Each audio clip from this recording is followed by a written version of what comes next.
Mi nombre es Marcelo D'Agostino, yo soy el jefe de la unidad de Sistemas de Información y Salud Digital en la OPS. Estoy basado en Washington, ya llevo varios años en OPS, tuve la oportunidad de trabajar en estos temas a lo largo de mi vida en 3 países sedes, ¿no?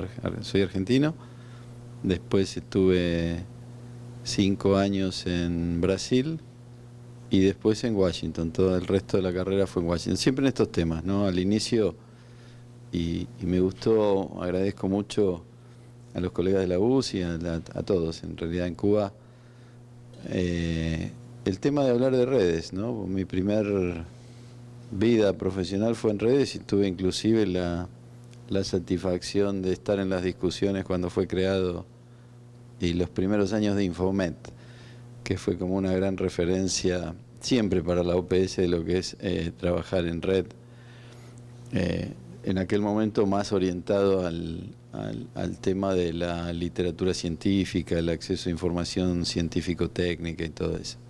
Y a partir de ahí, bueno, desarrollamos un montón de cosas en OPS que ustedes escucharon bastante ayer en la presentación de Sebastián. Nosotros trabajamos en varias líneas de lo que tiene que ver con salud digital, que después, si quieren, podemos ampliar, inclusive aprovechando que es una audiencia también que tiene gente especializada en tecnología de información. Si quieren, podemos también profundizar un poco en lo que tiene que ver con ya el uso de plataformas, la operación de lo que nosotros llamamos bienes públicos digitales, y algunas líneas, si tuvieran algún interés también de profundizar, en las líneas de trabajo principales que tenemos, que hoy en día son en sistemas de información, el tema también de estadísticas vitales, el tema de inteligencia artificial en salud, el tema de ciberseguridad y el tema de alfabetización digital. Entonces, si en alguna de estas líneas también después quisieran profundizar, con mucho gusto expandimos.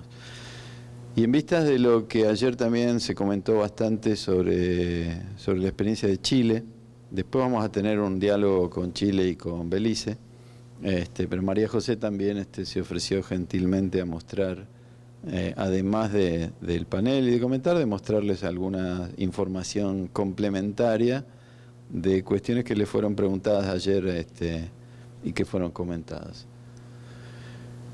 Entonces, voy a... No sé, esto me parece que es la versión PDF, no sé si yo la puedo avanzar con esto. Si tuvieran la versión en PowerPoint, mejor, pero si no, no hay problema.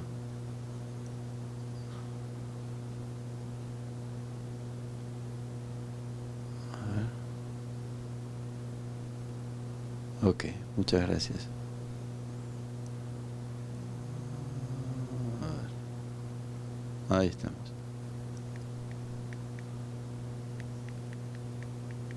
Pero no está funcionando el... A ver.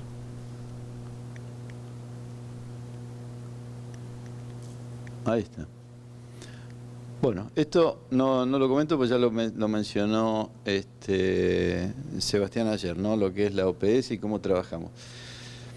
Desde el punto de vista de redes de funcionamiento, y voy a tratar de conectarlo a lo que tiene que ver también con el ámbito de aplicación de lo que nos convoca, ¿no? La OPS, por definición, ustedes como escucharon ayer, es el organismo internacional más antiguo del mundo que trabaja en salud pública, inclusive tiene toda una historia muy interesante de relación con Cuba. El Código Sanitario Panamericano está en Cuba, ¿no, Mario? Se firmó en Cuba.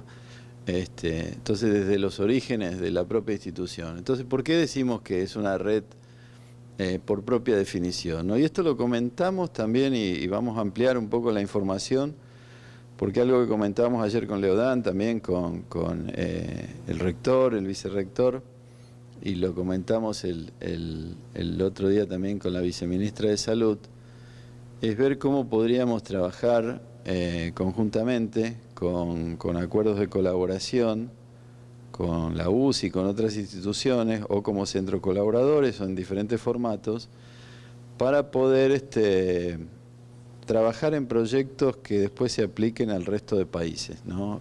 Sobre todo en el desarrollo de plataformas.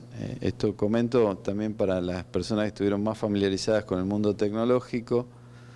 Hoy, en el pasado, nosotros formamos parte de dos redes grandes que fue Joomla para el desarrollo de paquetes de contenidos de manejo de web, y después también Moodle y Drupal, que inclusive tienen un capítulo de salud, que es el que más utilizan las universidades, ¿no? Y hoy, en el mundo de los registros médicos, estamos implementando la plataforma de Open EMR, Electronic Medical Record, que es como la mega red que existe de desarrolladores de código abierto en soluciones para salud, ¿no? Y que es 100% interoperable con plataformas tanto de código abierto como plataformas propietarias o de desarrollo de código no abierto, pero que tienen los APIs para poder conectarlos.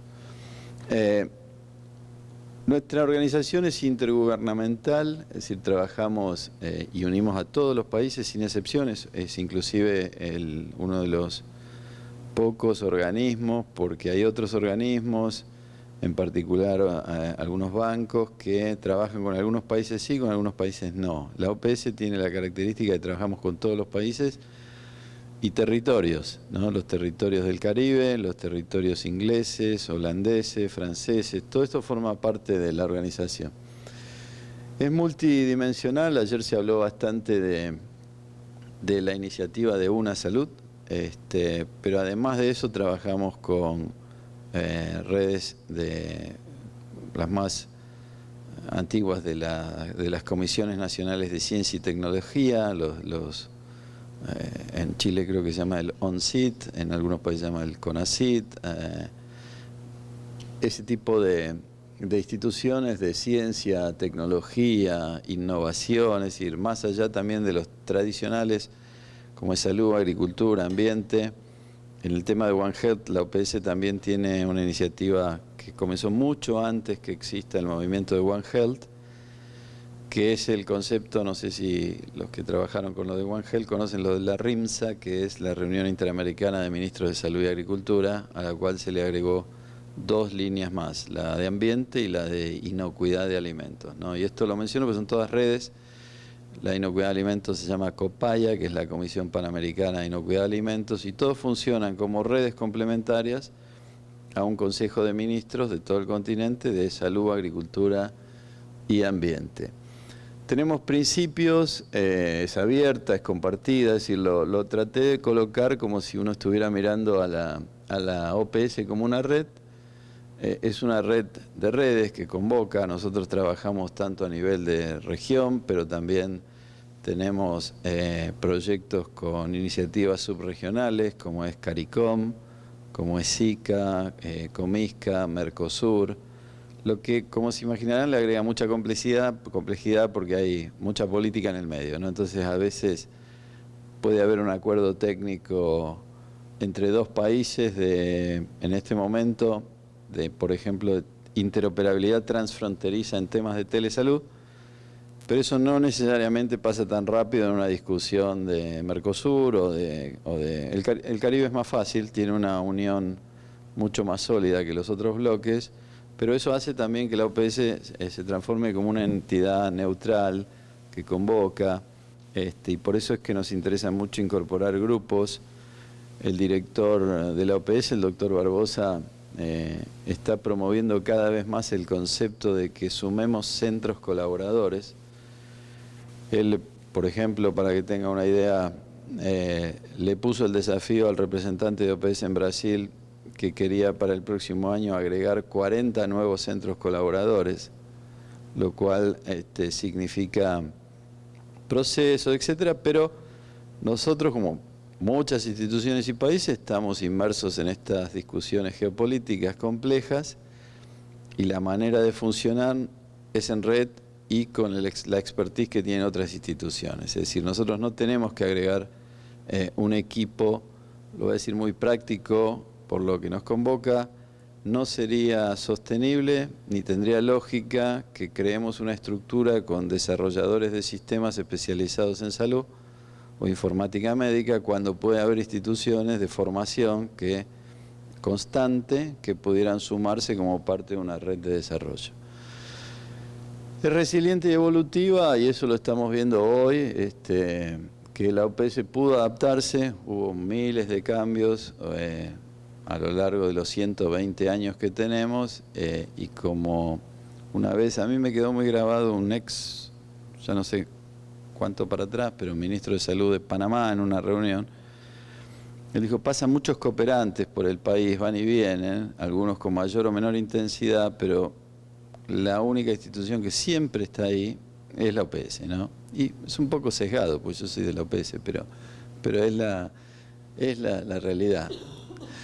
Ahora, nosotros siempre nos planteamos este tema y utilizamos estos foros, y a mí lo que me gustaría también, si ustedes quieren interactuar, por favor, sería lo ideal, ¿no? Es decir, estamos conectando, y cuando digo estamos, pediría que ustedes también lo piensen a nivel de sus instituciones, su día a día de trabajo.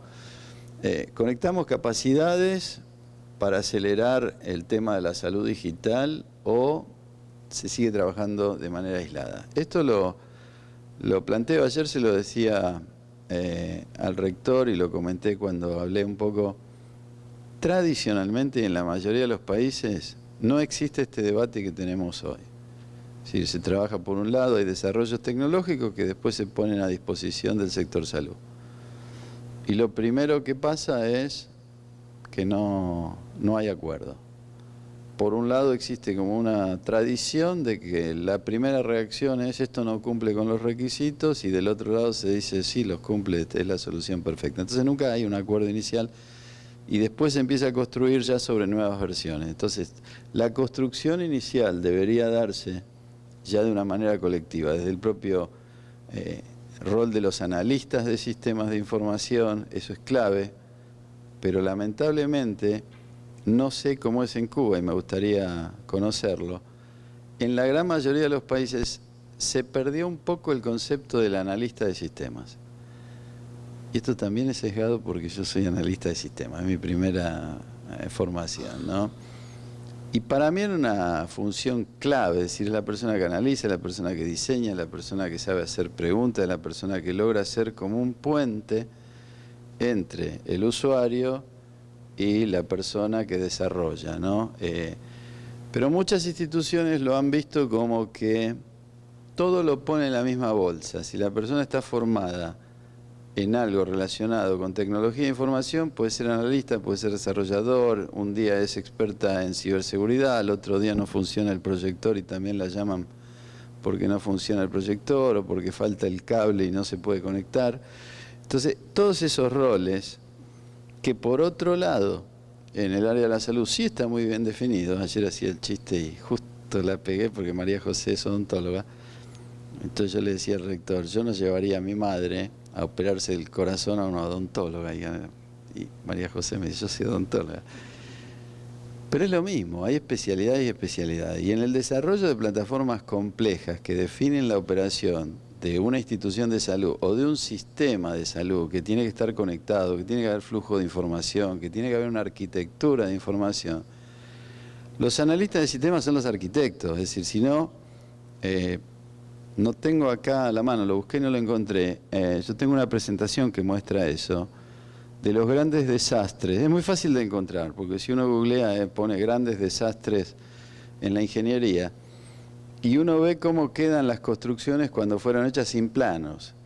Entonces aparece a lo mejor una casa que tiene 2 cocinas y no tiene baño, o la manera que ponen los aires acondicionados chocan con cuando uno abre la puerta. Es decir, pasa de todo. Hay un caso famoso en China de un puente que empezaron de un lado y cuando llegó al otro lado estaba a una altura de 10 metros de distancia y no los pudieron unir. Es decir, entonces por eso insisto un poco con esto de la conexión, ¿no?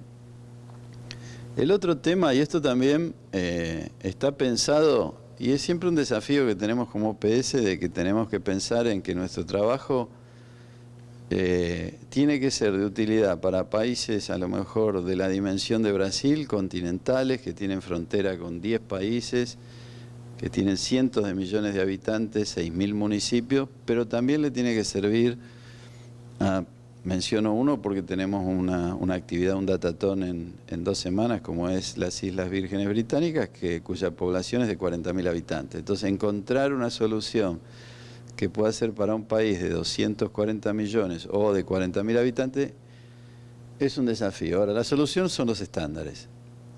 Un poco, yo siempre uso el ejemplo, esto que mencionó ayer Sebastián, del semáforo rojo, amarillo, verde, o si uno va a cualquier país y ve que un auto tiene una lucecita blanca en la parte de atrás, sabe que viene para atrás. O sea, eso es marcha atrás en cualquier país del mundo, son estándares, entonces puede ser aplicado a BVI con 40.000 habitantes o va a ser aplicado a Brasil con 240 millones. La luz blanca dice marcha atrás, el semáforo es rojo, amarillo y verde. Eso es lo que nosotros tratamos de hacer y por eso planteamos esto de que ningún país puede transformar digitalmente su sistema de salud en aislamiento.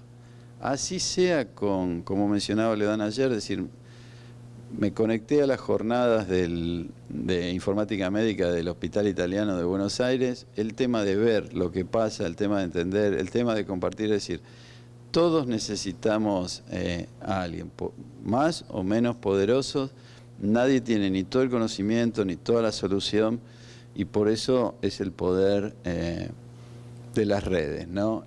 Algo que yo aprendí aquí en Cuba, no lo conocía y quien dirigía en su momento Infomet, que tal vez algunos de ustedes conocen aquí en la sala, que es Pedro Urra, él me hizo leer un libro que se llamaba Los 6 grados de separación. No sé si lo conocen, lo han leído, pero es el concepto que se estableció, que dice que entre nosotros y cualquier persona del planeta hay 5 personas en el medio, ¿no? Y eso es lo que muestra, construye toda una teoría de los 6 grados de separación que muestra el poder que tienen las redes. Y a veces uno dice, no, pero por ejemplo, yo y tal persona, y uno empieza a buscar, y la prueba la hicieron en aquel momento la gente de Facebook para ver si era real, y no solo que dio que era real, sino que había 4 grados de separación, ni siquiera tenían que esperar a 6 grados de separación, ¿no? Entre uno y cualquier persona que estaba en la red. Entonces, un poco acá, esto es simplemente algo que seguramente todos saben, pero está puesto, digamos, como para ordenarlo. Factores críticos conectan capacidades dispersas. Justo hoy a la mañana hablábamos con María José de cómo conectar todo el desarrollo que tiene Chile, que ayer se mencionó varias veces, en telesalud con las plataformas de telesalud que tenemos desarrolladas en la OPS, es decir, cómo conectar todas las capacidades. Pero también hablamos con los colegas de la UCI, con Leodán ayer, decir, bueno, por ejemplo, si quisiéramos agregar módulos de prescripción electrónica, firma digital para consentimiento informado en línea, manejo de inventario, es decir, hay miles de módulos que todavía quedan por desarrollarse. La idea es conectar capacidades y no, por ejemplo, nosotros montar un equipo de programadores que después no va a ser sostenible. Eso es un poco, forma parte de los factores críticos, ¿no? Después evitar duplicar esfuerzos y por más que parece una frase hecha, en tecnología eso es fundamental y ustedes lo sabrán mejor que yo. Pero si nosotros tenemos módulos, como esto que mencionaba antes, Drupal o lo que sea, y tenemos 2 grupos desarrollando lo mismo, es una pérdida de recursos, de tiempo, pero a su vez complicamos a la red, porque la manera en que funcionan estas redes de desarrolladores de código abierto son muy ordenadas, son muy estructuradas. Entonces, si aparecen 2 grupos desarrollando lo mismo, al final terminamos complicando al producto, ¿no? Entonces, por eso hay que entender todas las reglas del juego.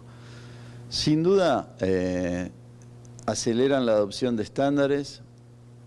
Y acá también yo quería destacar esto de la cuestión interdisciplinaria.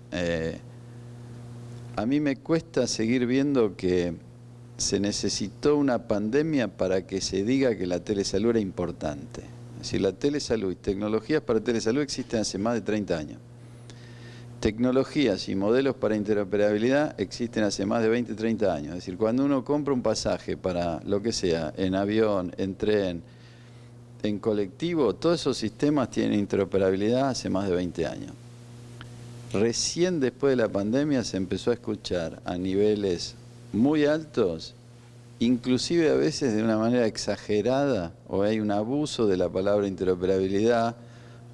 Muchas veces no es un problema duplicar una base de datos, muchas veces simplemente se copia, se procesa, todo depende de la necesidad, pero seguimos, que eso es lo que a mí me parece increíble, que seguimos hablando de que necesitamos resolver los temas de interoperabilidad, cuando otros sectores lo resolvieron hace mucho, y cuando muchas veces nos dicen que salud es diferente o que los datos de salud son diferentes, yo eso lo pongo siempre en duda, ¿no? Porque hay estudios que muestran muchas personas, y lo decimos también porque es importante, ¿no? De que el tema de la privacidad de los datos, la confidencialidad de los datos en los registros médicos.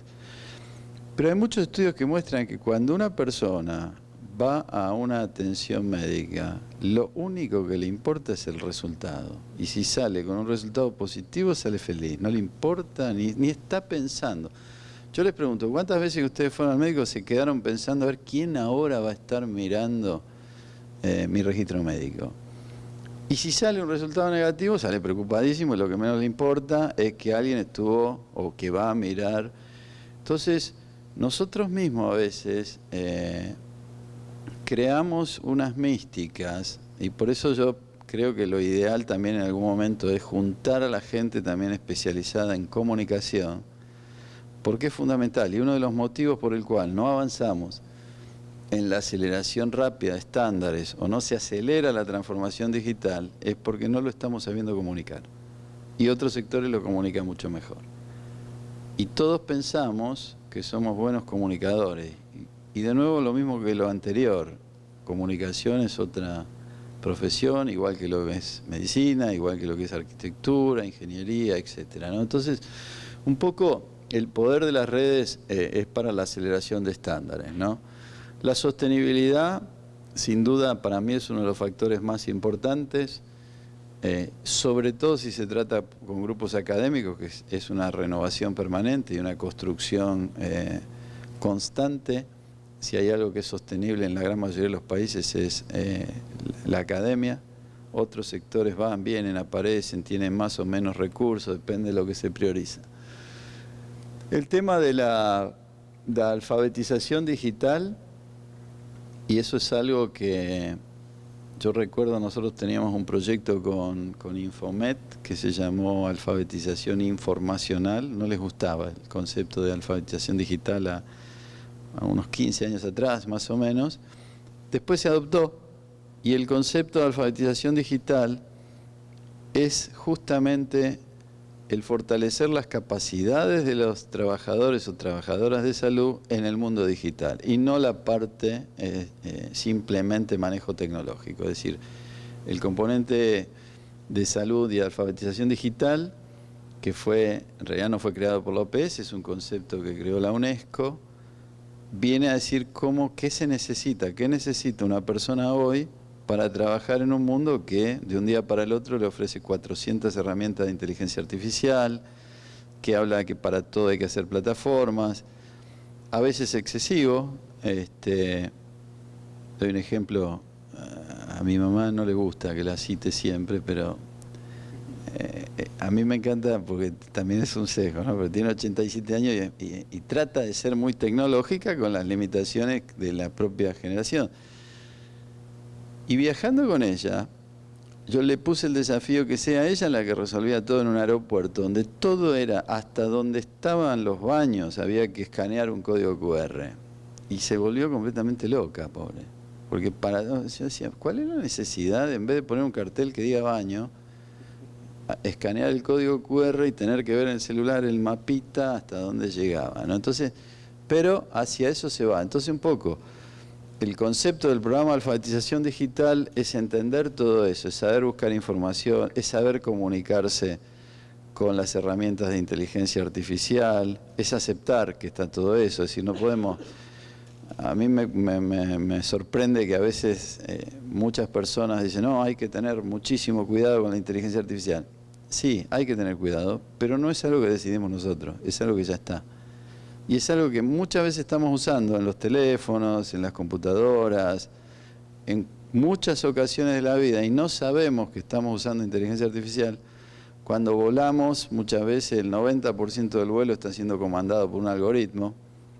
Si nos lo dijeran, yo viajaría todo el vuelo nervioso, pero es la realidad, y no estamos esperando que la compañía aérea diga, es muy peligroso el algoritmo, estamos diciendo, este algoritmo no falla, ¿no? Entonces un poco, esa es la idea de alfabetización digital, ¿no? Sin duda que las redes, por algo, para mí, es una opinión personal, ¿no? El mayor invento que existió en la historia es la web, ¿no? El World Wide Web.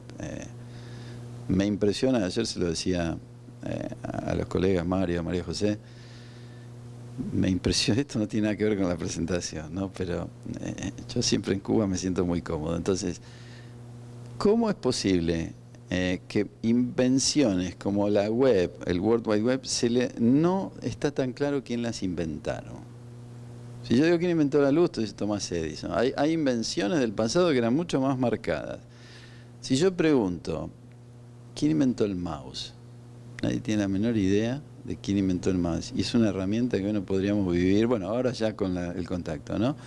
Entonces, esto lo comento porque el poder de las redes, que nace en los años 80 con la web y con el consorcio de la web, mostró y sigue mostrando que no hay nada más poderoso a nivel de conexiones que la web.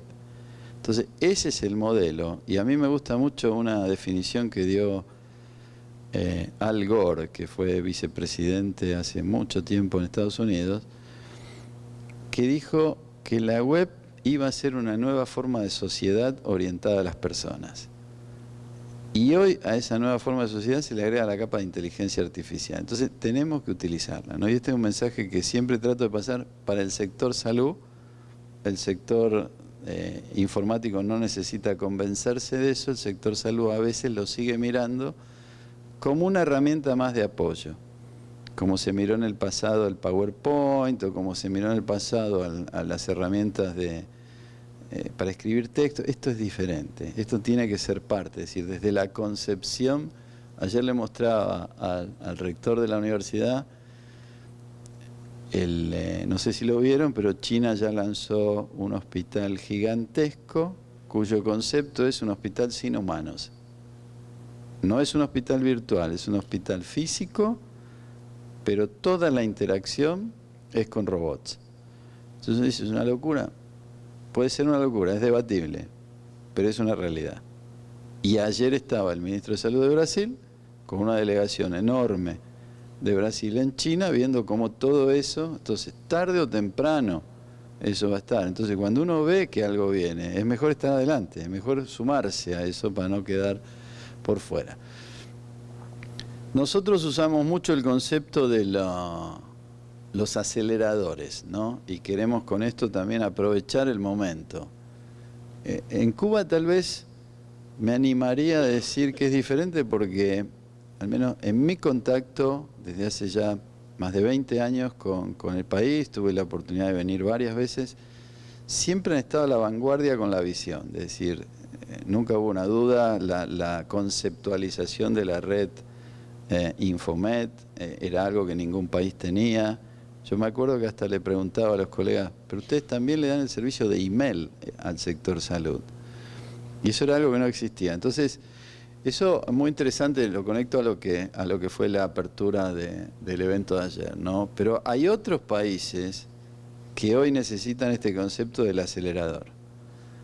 Y el riesgo que hay también es que, yo tengo una amiga que dice que hoy el problema es que hay mucha app en busca de soluciones, ¿no? Entonces, hoy nosotros recibimos toneladas de mensajes o yo recibo por lo menos 10, 15 mensajes por semana por LinkedIn de alguien ofreciendo el producto que va a resolver cualquier sistema de salud.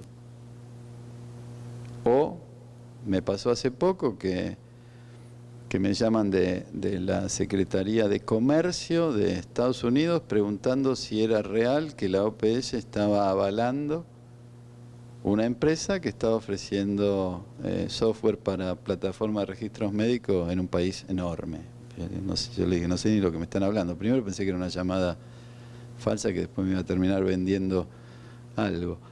Entonces todo eso está pasando hoy, ¿no? Entonces cuanto más uno esté conectado, mejor, y cuanto más uno pueda acelerar, mejor, ¿no? Esto no es algo tampoco diferente, pero aquí a lo que quisiera referirme es a la parte de las asimetrías, es decir, reducen asimetrías. Hoy en día, en la gran mayoría de los países, por más avanzado que esté, sigue habiendo muchísimas instituciones de salud, sobre todo a primer nivel de atención, que funcionan en papel.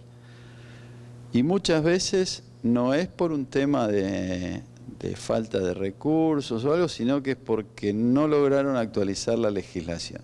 Entonces hay países donde nos pasó que fuimos y vimos y tenían toda la sala de registros médicos en papel, pero tenían varias computadoras y todo automatizado. Entonces veo que de repente imprimen las fichas clínicas y las guardan en el papel. Entonces la primera reacción, pues bueno, ¿por qué hacen esto, no? Uno tiene esa tendencia a simplificar.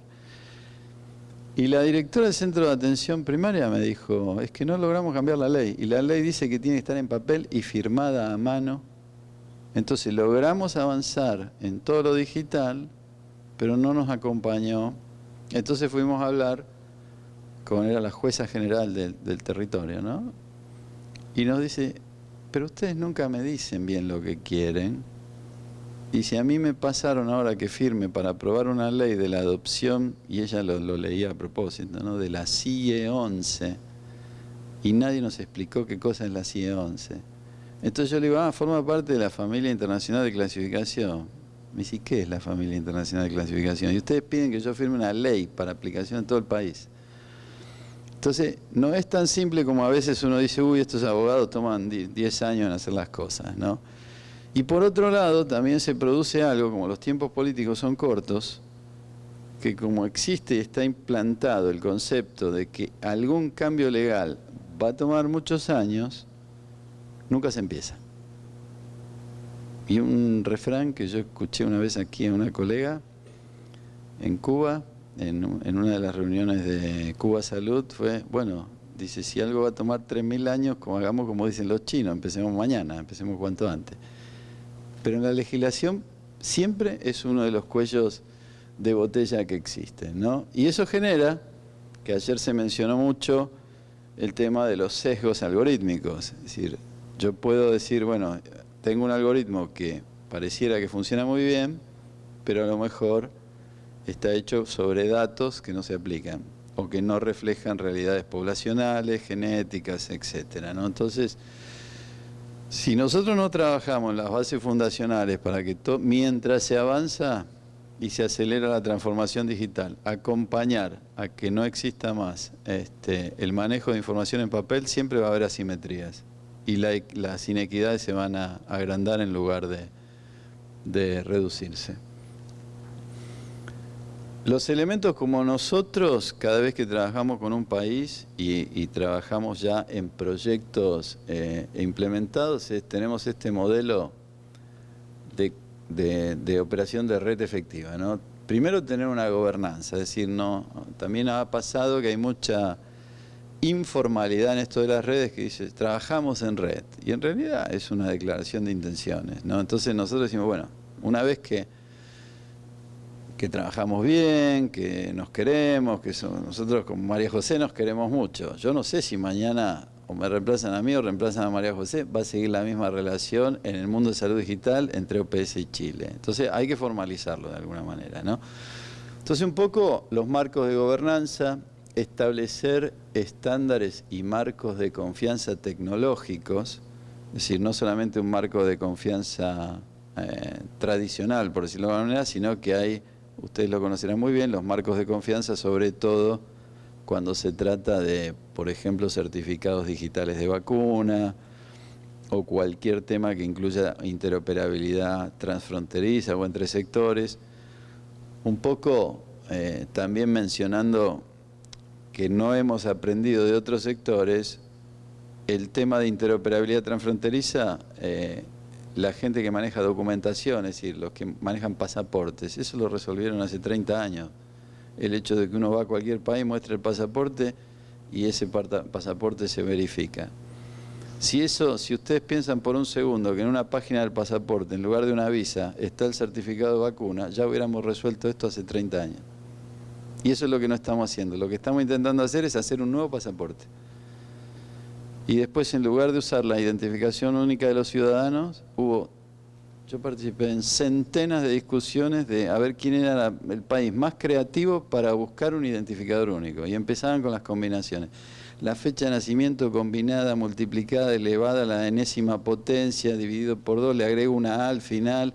Y ayer nos contaba un colega de OPS aquí de Cuba, que a él lo clasificaron como mujer, porque se interpretó que su nombre era nombre de mujer.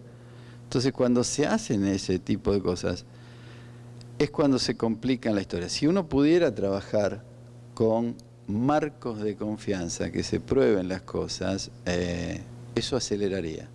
Tuvimos un caso no hace mucho, en un país, donde nos llamaron a responderle al primer ministro porque él no quería escuchar a su gabinete. ¿Qué es lo que había pasado? Le pasaron una ley para identificación única en salud, cuando el Parlamento estaba discutiendo la identificación única del ciudadano, y él mismo, como su perfil estaba muy conectado a los temas de HIV, sabía que también estaban discutiendo la identificación única de pacientes con HIV. Entonces dijo, por favor, pónganse de acuerdo. Y ahí fue todo un debate que hasta hoy no se resolvió, ¿no? Entonces por eso planteamos los marcos de confianza, plataformas compartidas, incentivos para la colaboración, y no necesariamente tienen que ser incentivos financieros, sino que nos referimos a incentivos tecnológicos, de poder beneficiarse de módulos, de poder beneficiarse de capacitaciones, de poder compartir. A veces el mismo momento en que uno comparte, aprende. Y entonces, bueno, esto, ¿no? De que la transformación digital, al final de cuentas, es un mecanismo trabajar en red de confianza, de intercambio, es decir, acá se ponen muchas cosas en juego, ¿no? Desde un punto de vista tecnológico no es complejo una interoperabilidad transfronteriza cuando hablamos de telesalud, pero de nuevo hay miles de barreras legales que impiden que un registro médico pase de un país al otro. Aunque después en la práctica nada me impide que yo saco una foto, estoy en algún lugar y quiero preguntarle a una dermatóloga, le mando la foto por WhatsApp y si quiere me lo responde y si no quiere no me lo responde. Pero lo que dice la ley es prácticamente no hay país que permita, inclusive la infraestructura de la nube, de bases de datos, normalmente tiene que estar en territorio nacional. A veces hay países que logran que la legislación le permita tener una redundancia doble o triple fuera del territorio o en el medio del océano o en alguna isla perdida. Esos son casos específicos de bases de datos, ¿no? Entonces voy a ir aquí, ¿no? Nosotros nos planteamos siempre cuáles son los riesgos que estamos usando cuando estamos dejando gente fuera. Es decir, ¿qué es lo que estamos perdiendo? ¿Qué riesgo asumimos si no integramos las redes? Es decir, ustedes, no para responderlo ahora, pero si alguien quiere comentar, es decir, ¿qué dejaría de beneficiarse el sector salud en Cuba si no trabajase con la UCI? Entonces, si eso lo ampliamos a nivel de un continente, estamos perdiendo un montón de oportunidades porque hay grupos con mucha experiencia, hay gente con mucho conocimiento que tal vez no forma parte. Y el otro tema es que todo esto, que es como cuando hablamos de interoperabilidad o de muchas cosas, nadie es contra. O sea, si uno dice, ¿trabajar en red es importante? Por supuesto, nadie va a decir que no. Formalizar el trabajo en red, no necesariamente todo el mundo lo hace. el tema de establecer una gobernanza, es decir, todos esos mecanismos, por ejemplo, para que la OPS funcione como una red, nosotros tenemos una gobernanza y esa gobernanza se traduce en que una vez por año vienen todos los ministros y ministras de salud del continente a Washington y definen política, es decir, hay mecanismos de gobernanza, pues si no, como decía la doctora Mirta Ross, es una ex directora de OPS, sino quedaría a la deriva de con qué país queremos trabajar o con qué país no queremos trabajar, ¿no? Cierro con esto para dar paso a que María José nos ilumine con su presentación también. Mayor trabajo en red tiene que estar alineado con las metas de salud y con los procesos de transformación digital. Y no solamente del sector salud, ¿no?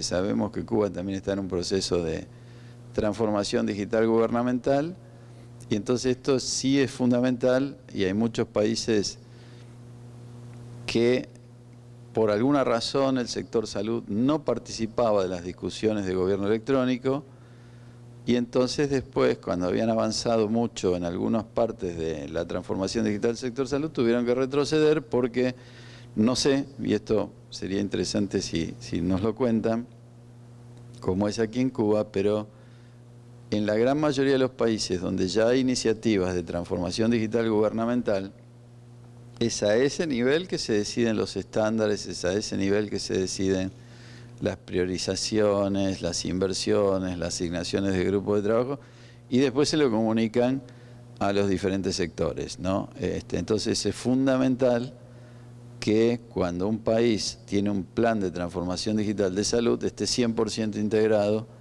al plan de transformación digital gubernamental, que muchas veces tiene mayor peso en la transformación digital de trámites administrativos, trámites para el ciudadano, es decir, todo lo que conecta más al Estado con los ciudadanos, y después empieza la parte de los sectores, ¿no? Y ahí hay peleas, a ver quién tiene más prioridad y ese tipo de cosas. Pero lo importante es estar presente, ¿no? Entonces, bueno, esto era lo que les quería compartir, complementando a lo que presentó ayer Sebastián. Y después ahora vamos a tener una charla con los colegas de Chile y de Belice, como para que puedan conocer un poco más en detalle las experiencias de países. Muchas gracias.